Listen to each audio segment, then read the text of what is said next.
Ravie de vous retrouver dans ce rendez-vous de Maïcha. Ce numéro également va donner la parole à deux femmes exceptionnelles qui veulent entreprendre et qui ont chacune un domaine particulier où elles le mettent en place malgré les obstacles, malgré les défis. Elles y tiennent et elles se donnent à fond tous les jours pour pouvoir faire vivre leur entreprise. Et aujourd'hui, nous allons parler donc de ces femmes dans l'entrepreneuriat qui sont déterminées malgré les défis. Elle est censée, elle vous aide d'ailleurs, pas comme nous qui n'allons jamais en salle de sport, mais elle vous aide à être en forme, à faire un petit peu plus de sport. Vous l'avez aussi sûrement rencontrée, elle est éducatrice sportive, elle est aussi gérante d'une salle de sport, c'est Faïda Vita qui est avec nous. Comment allez-vous ? Bonjour, je vais très bien, merci. Merci de votre invitation sur le plateau. Merci surtout à vous d'avoir accepté de venir parler un petit peu plus de votre domaine. Entreprendre déjà n'est pas facile et dans votre domaine peut-être que c'est un petit peu plus compliqué. Vous allez nous en parler tout à l'heure. Nous sommes également avec Hachimia Abdallah. Elle est gérante de magasins de prêt-à-porter, de cosmétiques également. Oui. Voilà, elle nous aide à nous sentir un petit peu plus jolies, même quand c'est un peu compliqué, n'est-ce pas ? Oui. Comment vous allez ? Merci, ça va très bien. Merci à vous et merci pour cette invitation. Nous avons justement voulu vous mettre ensemble deux domaines complètement différents. Nous allons parler d'entrepreneuriat. Comment ça s'est passé pour la mise en place de votre entreprise ici à Mayotte avec les aléas, les difficultés, les obstacles? On va commencer par vous, Faïda. Alors, moi je suis installée à Mayotte depuis maintenant plus de 10 ans. Je suis revenue à Mayotte depuis plus de 10 ans. Dans le cadre de mon domaine professionnel, j'ai commencé d'abord en associatif et ensuite, une fois que j'ai vu que mon activité fonctionnait bien, j'ai lancé mon entreprise. L'entrepreneuriat est pas simple. Il y a des bons et des mauvais côtés comme pour tout. Les bons côtés, c'est qu'on se gère. On peut faire ce qu'on veut un peu comme on le sent, comme on le veut. Donc ça, c'est vraiment génial. On peut prendre des risques. Voilà, on sait que les risques qui sont pris, c'est nous qui devons assumer les conséquences si ça fonctionne ou pas. Mais on a quand même cette liberté. Donc ça, pour ça, vraiment, c'est top. Et de l'autre côté, les mauvais côtés, c'est que rien n'est facile à mettre en place ici sur Mayotte. Je pense que c'est un peu partout comme ça, mais à Mayotte particulièrement parce qu'on se retrouve confronté à plein de difficultés quotidiennes, que ce soit pour la mise en place des choses, pour la clientèle, faire venir les gens. Vraiment, il y a différentes particularités qui font que ça reste vraiment un défi, un challenge quotidiennement. Voilà. Et on trouve la force d'aller encore plus loin, de maintenir l'activité. Vous allez aussi nous expliquer où est-ce qu'on va puiser cette force pour mettre tout ça en place. Les défis, j'imagine que ce n'est pas qu'en termes d'infrastructure, il y a aussi le côté administratif, accompagnement et autorisation pour mettre en place sa société. Et vous, Hachimia, qu'est-ce qui vous a poussé un jour à vous lancer dans l'entrepreneuriat ? Alors moi, aujourd'hui, ce qui m'a poussée à entreprendre, c'est mon père. C'est ce qu'il a toujours fait. Enfin, j'ai grandi et j'ai vu que mon père il était entrepreneur depuis toutes ces années. Mais c'est vrai, j'ai un autre parcours quand même, parce que de base, je suis préparatrice en pharmacie. Et j'ai travaillé 9 ans à la pharmacie du centre. Mais j'ai ouvert quand même mon magasin à Magic Hervaux en 2015. Et je jouais entre la pharmacie et votre activité. Mon activité. C'était compliqué au début parce que quand même, tu as des heures à fournir à ton travail et te consacrer à ton entreprise. C'était un peu compliqué. Mais j'ai tenu pendant 9 ans. Et au bout d'un moment, je me suis dit, non, je ne peux pas pallier les deux. Pardon, parce que c'était compliqué. Et je me suis dit, bon... Surtout quand je voulais partir pour aller monter mon magasin, c'était vraiment compliqué avec le patron que j'avais. Et je me suis dit pourquoi pas me consacrer sur mon entreprise. Et 2017, j'ai quitté la pharmacie et je me suis mis à entreprendre, à savourer mon entreprise pleinement. Et c'est vrai, comme elle l'a dit, on est libre. On n'est pas cette sensation-là qui vous donne de la force le matin. Exactement. Et de vous dire que on va se lever et se battre et aller de l'avant. Bien sûr, il y a les aléas, comme on dit. Il y a des moments compliqués, il y a des bons moments aussi, mais on y va. On ne baisse pas les bras. Et surtout quand on est entouré des bonnes personnes. Hein. Et ça nous donne le courage d'aller de l'avant. Dans votre domaine, c'était quoi les difficultés que vous avez rencontrées précisément? On va dire c'était trouver déjà un lieu pour faire les activités. Pour ma part, en tout cas concernant mon domaine d'activité, c'était trouver un lieu assez grand, assez spacieux pour recevoir un nombre important de personnes pour pratiquer en cours collectif. Donc ça, c'était déjà un défi, un challenge. Et puis après, tout ce qui est administratif, donc monter l'entreprise, faire les démarches. Je ne vais pas rentrer dans le détail, mais en vrai, sur Mayotte, lorsqu'on veut entreprendre, il faut vraiment s'accrocher. Et il faut aussi beaucoup, s'informer et s'informer de différentes personnes. Parce que quelqu'un va vous dire, par exemple, il suffit de faire ça. Et au final, on se rend compte que non, il n'y avait pas que ça qu'il fallait faire. Donc, je trouve que on doit davantage s'informer et aussi parler autour de nous parce que du coup en ayant différents témoignages ça nous permet d'avoir différentes options et différents schémas et points de vue pour ensuite choisir son chemin par où commencer. Mais ça veut dire que c'est un problème parce que normalement il devrait avoir une structure ou quelque chose qui nous accompagne du début à la fin et qui répond aussi à nos questions. Et à vous entendre, c'était quelque chose de compliqué puisque vous avez dû vous renseigner. Parfois, vous avez eu de mauvaises informations et puis heureusement que vous avez eu d'autres informations. Vous êtes partie à la pêche aux infos toute seule en fait. Voilà. Alors moi, j'ai été aussi accompagnée un petit peu par différentes structures, mais je trouve que des fois dans ces structures, ils ne sont pas forcément au courant de tout, c'est-à-dire des démarches, des délais par exemple. Je pense qu'il faudrait encore plus approfondir, bien accompagner les personnes, en tout cas sur l'île, sur Mayotte. Il faudrait encore plus approfondir, bien accompagner les personnes, en tout cas sur l'île.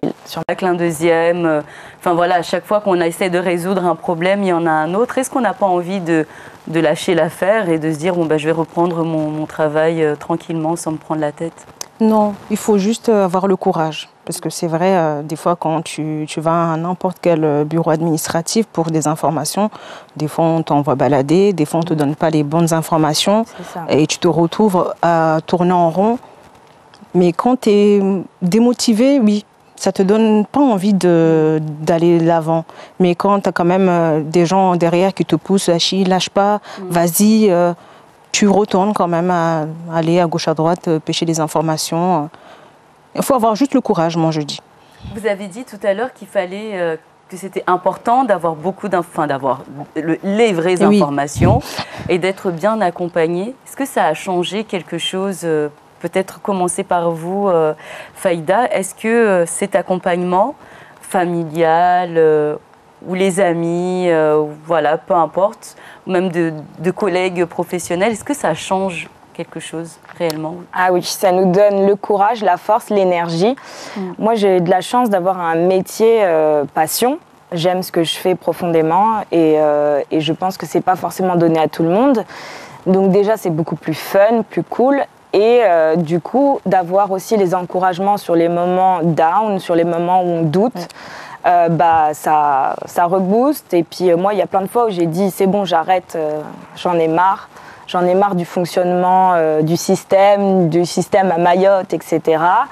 Où derrière, on me dit mais non, lâche pas l'affaire, regarde, tu as fait tout ce chemin jusqu'à maintenant, accroche-toi et vas-y, fonce, lâche rien. Et c'est vrai qu'après, moi, je suis aussi une sportive, j'ai toujours fait du sport, donc on a aussi cet état d'esprit de je me laisse pas faire, je m'accroche et je continue ma route, quoi. Donc, voilà. Peut-être qu'on peut dire par quoi vous avez commencé et où vous en êtes aujourd'hui, parce qu'il n'y a pas que des mauvais côtés dans l'entrepreneuriat. Vous avez commencé où et où vous en êtes aujourd'hui? Alors moi j'ai commencé donc en tout cas à travailler à mon compte à Mayotte. Donc j'ai commencé en donnant des cours un petit peu à droite à gauche dans des collèges, en louant des structures de collèges, MJC, etc. Et aujourd'hui j'ai ouvert une salle de sport au Vallon, donc une partie cours collectif et en projet pour la suite une partie musculation. Voilà, donc je pense que j'ai quand même grimpé petit à petit. Maintenant, c'était pas sans embûches, mais il y a énormément de côtés positifs. C'est que je vois que le fait d'avoir fait cette salle, les gens sont beaucoup plus, entre guillemets, sereins de venir sur un lieu pour pratiquer les activités. Il y a plus de confort. Il y a, c'est plus sympa, c'est plus... Il y a plus d'échanges aussi. D'échanges, le cadre est agréable. L'échange il y a vraiment une cohésion sociale et un échange qui est plus important que lorsqu'on était par exemple dans différents lieux, les gens ne se croisaient pas forcément. Donc, voilà. Et puis aussi il faut se dire que c'est ce moment où c'est le moment de détente. Le sport c'est pas que de la souffrance, n'est-ce pas? Non. Voilà, c'est aussi le moment de détente. Je tiens à dire que dans nos activités, non, en effet, il n'y a pas que de la souffrance. On se retrouve, on discute un peu et puis... On va tous faire une activité pour différentes raisons. Il y en a qui vont venir pour se détendre psychologiquement, pour venir décharger toute la pression vécue tout au long de la journée. D'autres qui vont venir pour un objectif, je veux perdre du poids, alors j'y vais à fond. Je veux prendre du muscle, j'y vais au taquet. Vraiment, chacun a ses objectifs, mais c'est vrai que le sport, c'est pas que souffrir, en tout cas pas pendant une séance de cours collectif. Il y a différents types de cours, comme des cours de renforcement musculaire, des cours plutôt doux de type relaxation, méditation, stretching, pilates. Voilà, on travaille quand même, mais on travaille en douceur. Chacun son niveau, chacun son rythme, il n'y a pas de compétition. Le message est passé, voilà. Et Hachimia, vous disiez aussi que l'accompagnement, et puis Faïda l'a confirmé, la famille, l'accompagnement, c'est quelque chose qui vous a aussi permis de vous lancer. Oui. Et qu'est-ce qui s'est passé ce jour-là quand vous avez fait le choix de se dire j'y vais, peu importe, j'y vais quand même, je me lance, je laisse mon travail, cette sécurité aussi de l'emploi et de se dire j'y vais, je suis pas sûre de pouvoir gagner à la fin du mois, mais j'y vais quand même. C'est, moi je peux dire le risque. Dans la vie, il faut pas avoir peur de prendre des risques. Alors moi je me suis dit je vais me lancer. Et Inch'Allah, avec la grâce de Dieu, on va voir ce qui donnera au bout. Et vous vous êtes lancée? Et je me suis lancée vraiment depuis 2017. Et je suis là, alhamdoulilah, jusqu'à maintenant. Et après, récemment, j'ai ouvert le magasin Hommes Précieux à Combani, prêt-à-porter hommes. Et maintenant, j'habille les hommes pour ceux... On ne pense pas souvent à habiller les hommes à Mayotte. Hein. Oui. Après, c'est vrai, ce qui m'a... Je peux dire, au début, c'était plus pour les femmes. Mais je me suis dit, pourquoi? En fait, j'avais les deux projets. Ouvrir un magasin pour femmes ou pour hommes. Alors, je me suis dit, pourquoi pas? On va essayer les hommes aussi. On va essayer d'abord pour les hommes et on verra par la suite. Hein, on ne sait pas encore. Et aujourd'hui, en fait, il faut aimer. Il faut aimer ce qu'on fait. Et moi, j'aime bien voir les hommes bien habillés, chics. Les hommes aussi prennent soin d'eux et dépensent beaucoup d'argent pour être beaux, pour être... On a tendance à se dire... Parfois, ce sont les femmes qui achètent aussi pour les hommes. Parce que je le vois aussi au magasin. On a tendance à se dire que les hommes, ils ne s'habillent pas, mais non. Non. Ici, il y en a. Les hommes maoris ont la classe, quoi. Oui, voilà. Le matin, il faut se lever, vous avez dit tout à l'heure, c'est le côté, cette liberté de se dire, il n'y a personne, il y a les clients qui vous attendent, mais il n'y a pas cette personne qui va venir me contrôler, etc. Est-ce que je suis arrivée à l'heure? Est-ce que du coup, il y a une autre motivation, j'imagine, qui vous permet de vous lever et d'aller affronter la journée, quoi. Oui, mes enfants. Les enfants? Oui. Expliquez-moi le rapport entre l'entrepreneuriat et les enfants à ce moment-là. Alors moi, j'ai 2 enfants et pour moi, c'est toute ma vie. En fait, j'ai essayé de pallier un peu comment j'ai été élevée. certes que je ne reproduis pas vraiment ce que mes parents ont pu léguer pour que je puisse devenir la dame que je suis devenue aujourd'hui. J'essaie de faire un peu moderniser les choses, mais à ma manière. Alors les voir, ça me donne le courage de me lever le matin. C'est vrai, j'ai pas mal d'étiquettes, mais ça me donne le courage de... Parce que c'est difficile, hein, des fois, même moi, je me pose la question, je me dis, mais comment je fais? Ben oui, parce que bon, on l'a pas dit dans l'émission, vous avez aussi d'autres obligations politiques, on ne va pas donner plus de précision, mais en fait, c'est l'idée quand même de se dire que vous êtes bien occupées, exactement, toutes les deux, chacune dans votre domaine. Est-ce que dans tout ça, on a le temps d'être juste nous? Est-ce que vous avez le temps à un moment ou comment est-ce que vous gérez en fait votre planning entre le travail, s'il y a une passion quelque part, les enfants, la famille, la maison, et un tout petit peu de temps pour nous? C'est une question d'organisation, tout simplement. Une question d'organisation. Moi, je me suis imposé ça aussi. Je travaille du lundi au vendredi. Les week-ends, je ne travaille pas. Je m'occupe de mon fils et de ma vie de famille, tout simplement. En tout cas, j'essaye. Je travaille de manière ponctuelle les week-ends sur des événements. Et un week-end sur 2, je fais des cours pour les enfants. Mais alors, les cours pour les enfants, je les lancés pour pouvoir justement partager une activité avec mon fils. On fait des cours de baby gym. Et en fait, je l'ai lancé lorsque j'ai eu mon fils qui avait l'âge de commencer à faire ses activités pour pouvoir partager du temps avec lui autrement qu'à la maison, etc. Et c'est vrai que ça manquait ici. Donc du coup, le samedi matin, un samedi sur 2, c'est moi qui donne le cours. Mais c'est 2 heures de cours, mais on va dire c'est plus de l'amusement que vraiment du travail. C'est notre moment à nous deux et c'est super agréable. Et voilà. Et après, en général, samedi, dimanche, l'après-midi et le dimanche, toute la journée, c'est consacré à la vie de famille. Il est possible qu'on soit sollicité pour des événements ou autres, mais déjà je trie, je sélectionne et voilà. Parce qu'on ne peut pas être à travailler non plus. C'est important de trouver l'équilibre et il faut se donner ce temps-là. Voilà. Donc le secret, c'est l'organisation. On peut tout faire quand on est une femme qui entreprend. Juste s'organiser. Il y a aussi, moi je vais dire une chose, c'est aussi notre entourage. Mon conjoint par exemple, ma famille, ma mère, mes tantes, etc. qui sont là aussi et qui nous aident par exemple pour le côté, la gestion de mon fils par exemple. Les amis aussi, mes voisines, elles sont présentes. Voilà, c'est une organisation avec notre entourage également, en tout cas dans la semaine, pour pouvoir gérer le côté familial et le travail qui nous prend beaucoup de temps. Est-ce qu'on a besoin de solidarité aussi dans ce milieu-là, entre femmes aussi, dans l'entrepreneuriat pour réussir? Ou est-ce qu'on peut réussir seul, sans s'entendre avec d'autres collègues qui partagent la même passion ou le même travail ou l'entrepreneuriat? On peut, on peut travailler seul ou en solidarité. Vous êtes plutôt solo ou travaillez plutôt en solidarité les unes avec les autres? Moi, je travaille en solidarité comme avec ma sœur. On travaille sur Combani ensemble. C'est vrai, à Magicavo, je suis seule, mais comme elle a dit, c'est l'entourage qui te donne le courage d'aller de l'avant.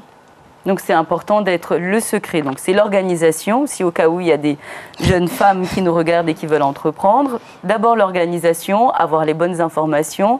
Exactement. Et puis s'organiser, c'est ça? On l'a déjà dit ça? On l'a déjà dit, oui. Et l'autre secret, l'entourage. Voilà. L'entourage. C'est important. Familial. Voilà, c'est très important. Comment vous imaginez la suite dans votre domaine dans quelques années? Ce que vous aimeriez mettre en place, si on peut en parler ou En ce moment, avec tout ce qui se passe autour de nous, le contexte de l'île, j'ai du mal à me projeter, en tout cas, sur d'autres projets pour le moment. Voilà. Je me dis que déjà, ce que j'ai fait, si j'aboutis là prochainement, si je le maintiens et que j'aboutis prochainement au projet qui arrive, ça sera déjà énorme. Et à ce moment-là, je verrai si derrière, j'ai encore la force et le courage d'entreprendre sur d'autres choses ou d'autres domaines. Mais déjà, c'était assez compliqué, un parcours semé d'embûches. Donc déjà, si j'arrive à faire ça, c'est bien. Voilà. Moi, j'ai pas peur. On n'a pas peur? Non, on y va. Malgré avec tout ce qui se passe sur l'île. Je me dis, c'est pas ce qui va m'arrêter. Oui, mais là aussi, ça peut être quelque chose d'un petit peu plus compliqué, j'imagine, à gérer pour vous. C'est-à-dire qu'il se passe quelque chose, il y a un barrage ou autre, on appelle l'employeur, on lui dit, bon, bah écoute, je peux pas venir. Voilà, chacun gère un petit peu cette organisation avec le responsable. Mais vous, quelque part, est-ce que vous vous sentez un petit peu plus obligé d'aller quand même ouvrir votre local? Parce que c'est votre local, quoi, c'est votre entreprise. Et, quand on est obligé, oui, il faut y aller. Parce que quand même, moi je me dis, mes clients ils sont importants. J'ai pas envie de les faire. Motivation vraiment. Oui, voilà, j'ai pas envie de les faire galérer. Des fois ils sortent carrément, ils font je sais pas combien de, je dirais pas vraiment. Ils partent de loin, quoi. Oui, ils partent de loin quand même pour venir au magasin, rester 2 heures et le magasin il est fermé. Ça fait quand même quelque chose quand même. Bah pareil, de mon côté. Il y a des gens qui attendent en fait, qui attendent de venir pratiquer, de faire l'activité. Donc pareil, je peux pas garder une porte fermée. Donc malgré tout ce qui se passe, des fois mon conjoint me dit tu vas aller bosser ce soir parce que moi je travaille principalement en soirée. Et bah oui, bah, j'ai pas le choix, faut que j'y aille et puis on verra au retour, Inch'Allah comme on dit. Croisez les doigts. Voilà. En tout cas, bravo pour ce que vous faites toutes les deux, chacune dans votre domaine. Vous donnez aussi envie aux jeunes de se lancer. Il n'y a pas que des moments compliqués dans l'entrepreneuriat. Allez-y, lancez-vous et pourquoi pas. Voilà, ça a marché pour ces 2 femmes. Peut-être que ça marchera également pour vous. Et j'aurai le plaisir aussi de vous retrouver pour un autre numéro de Maïcha. Et si vous aussi vous voulez participer à cette émission, n'hésitez pas à nous faire signe à travers nos réseaux sociaux. En attendant, rendez-vous sur le site internet de Mayotte la Première. Et à très vite. Un petit mot pour donner envie aux femmes de prendre soin de soi et un autre mot pour donner aussi envie aux femmes et aux hommes d'être un petit peu plus élégants et coquets et coquettes tous les jours.